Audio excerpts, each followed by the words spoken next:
The line at Terminal 6 of Atlanta International moved with the slow rhythm of an exhausted heartbeat.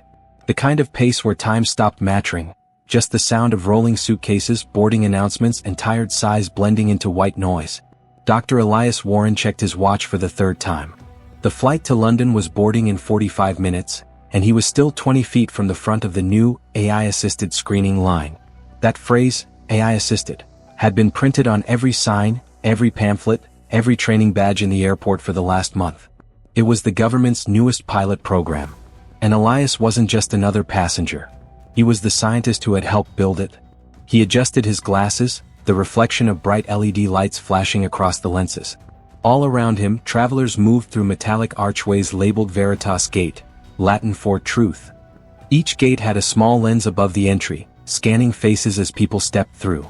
A faint chime followed, green for cleared, red for further review. It looked efficient, harmless, but Elias knew better. Because inside those cameras was a system capable of analyzing 43 microexpressions per second, tracking everything from pupil dilation to heat distribution around the temples.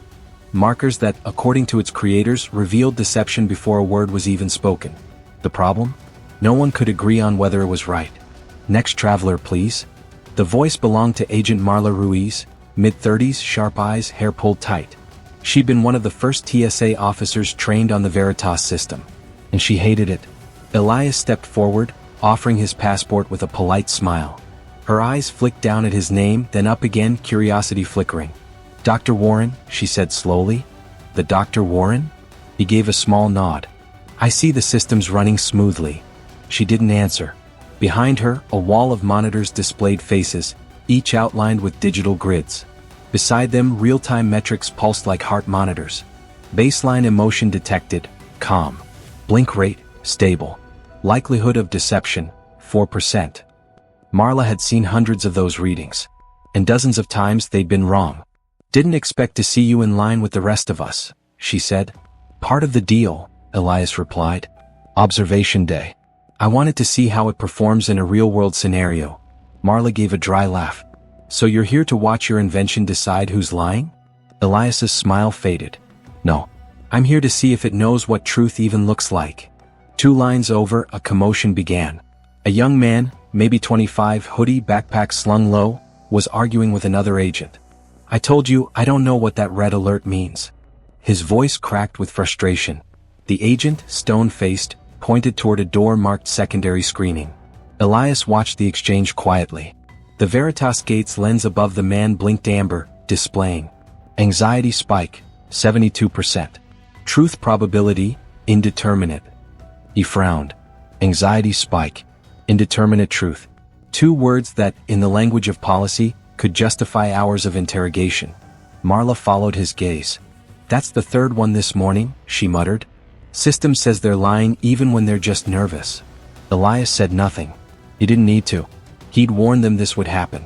6 months earlier, inside a cold conference room in Washington, D.C., Elias had stood before a panel of officials. Charts and graphs glowed behind him. The Veritas system can identify deception with an average accuracy rate of 87%, he'd said. But human behavior isn't binary. Anxiety, culture, fatigue, all can mimic deception signals. A man in uniform had leaned forward. 87% is better than chance. We'll take it. Elias had wanted to argue. To explain that an innocent person flagged as deceptive could lose their flight, their reputation, even their freedom. But he also knew the government wasn't after truth. They were after control. Back in the present, Marla waved Elias toward the gate. "Whenever you're ready, Doctor." He stepped under the arch, the scanner's blue light tracing across his face. A tone chirped. "Green. See," Marla said. "The machine likes you." Elias smiled faintly. "For now." He gathered his things, but before he could move, the tone changed, sharp and low. The light above turned amber. A new message flashed across the monitor. "Secondary analysis required. Anomalous response detected." Marla's brow furrowed. "That's new." Elias froze. He felt the sudden attention of everyone around him, the passengers, the other agents, the cameras.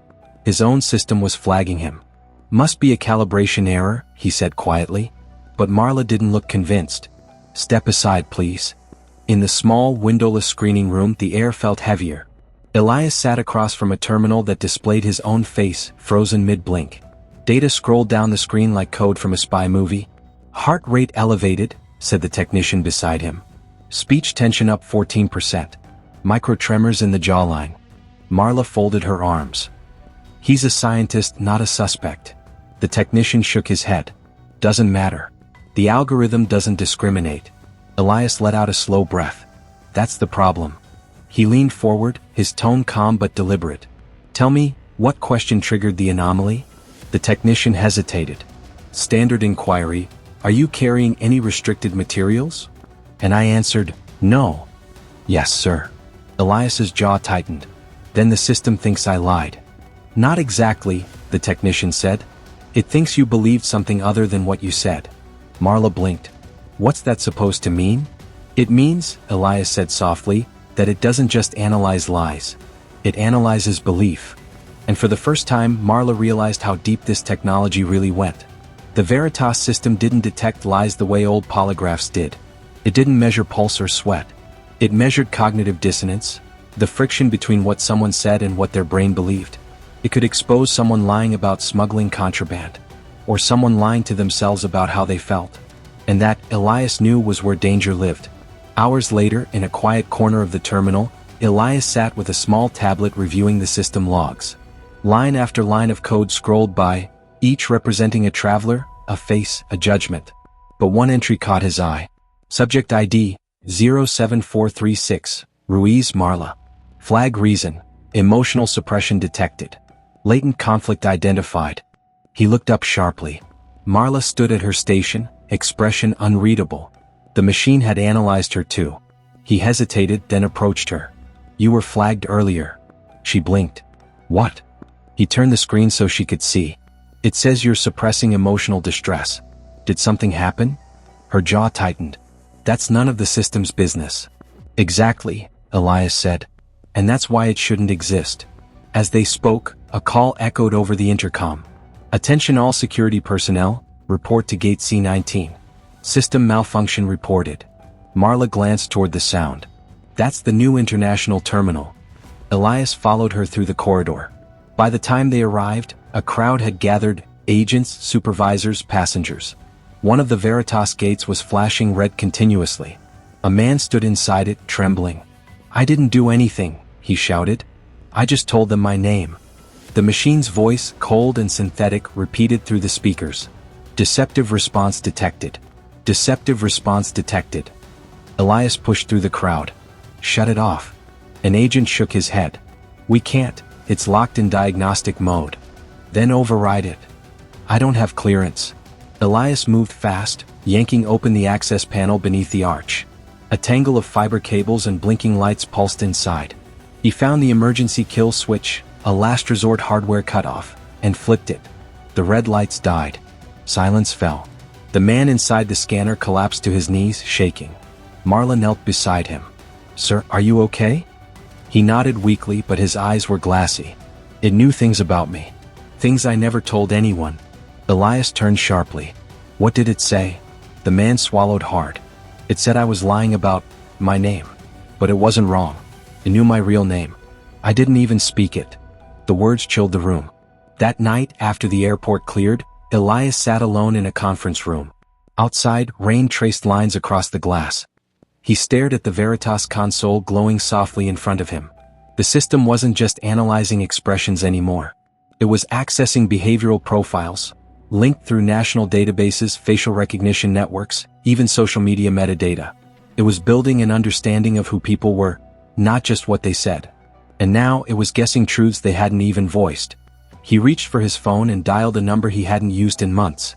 Dr. Mei Lin, came a calm voice on the other end. She had been his partner in the project, until she resigned over ethical concerns. It's Elias, he said quietly. You were right. Across the country, in a dim apartment filled with circuit boards and notes, Mei Lin listened in silence. Her voice when it came was low, tired. What happened? It's gone beyond analysis, Elias said. It's predicting confession. Mei's breath caught. You mean? It's reading subconscious recognition patterns. If someone hides something, even from themselves, it flags it as deception. There was a long pause. Then, Elias, do you know what that means? He did. It meant the system could punish people not for what they did, but for what they felt guilty about. Even if that guilt was misplaced. It wasn't a lie detector anymore. It was a mind mirror. 2 days later, a federal official arrived at the airport. A woman in a dark suit, expression carved from stone. She introduced herself as Deputy Director Sloan of the Department of Security Technologies. Dr. Warren, she said crisply, we appreciate your cooperation during this pilot. The data has been illuminating. Elias met her gaze. People are being flagged for emotions, not lies. Sloane's eyes didn't waver. Emotion often reveals intent. That's philosophy, not science, Elias replied. You're turning psychology into prosecution. Sloane leaned forward. You built the future, doctor. Don't start doubting it now. He held her stare. If this is the future, we're in trouble. That evening, Marla found him standing near the runway windows. Planes roared in the distance, streaks of light cutting through the night sky. They're expanding the program, she said quietly. Every major airport by next year. Elias nodded. I know. So what are you going to do? He turned to her, the reflection of the city lights flickering across his face. Tell the truth. How? She asked. To who? To everyone. The next morning, a file leaked online. Hundreds of internal Veritas documents, testing data, error rates, psychological profiles, published under an anonymous account. Within hours, hashtags trended worldwide.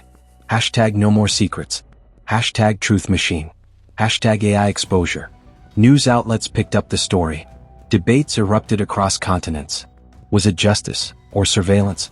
Some praised the system for catching dangerous smugglers. Others warned it was criminalizing emotion. And in the middle of it all stood one name, Dr. Elias Warren. The fallout was immediate. He was suspended from his research post. His security clearance revoked. But something unexpected happened too. People started telling their own stories. Travelers wrongly flagged. Agents forced to act on flawed readings. Families detained for emotional inconsistencies. The truth, once hidden behind encrypted servers, was out. 3 weeks later, Elias sat before a Senate inquiry. Rows of microphones lined the table. Cameras blinked like cold eyes. A senator adjusted his glasses. Doctor, are you claiming your own system is unreliable? Elias answered without hesitation. I'm claiming it was never designed for judgment. It was built for understanding. Then why authorize its deployment? He looked down at his folded hands. Because I believed it could help people tell the truth. I didn't realize it would start deciding what truth should be. The chamber went silent. Meanwhile, at airports across the country, Veritas gates were quietly deactivated. Officially, it was for maintenance. Unofficially, it was because too many travelers had begun covering their faces, refusing scans, demanding human agents instead. The technology that promised to make security faster, safer, smarter, had made people afraid to be human. Months passed. The world moved on as it always did. But the conversation had changed. Airports began retraining officers to blend human empathy with data analysis. Universities introduced ethics programs for AI design. And buried deep within the code of the Veritas system, one last anonymous update appeared. Read. Truth without compassion is tyranny. No one knew who wrote it, but Elias had a good guess. One evening, long after the controversy faded from the headlines, Elias met Marla in a quiet cafe overlooking the tarmac. She set down her coffee and smiled faintly. So, she said, was it worth it? Exposing it all? Elias looked out the window, watching a plane rise into the darkening sky. Worth it, he repeated. Maybe not for me. But for everyone who'll never have a machine tell them who they are. Absolutely. Marla leaned back thoughtful. They'll probably build another version someday. Smarter. Faster. I know, Elias said softly. But maybe next time they'll remember to teach it what mercy looks like.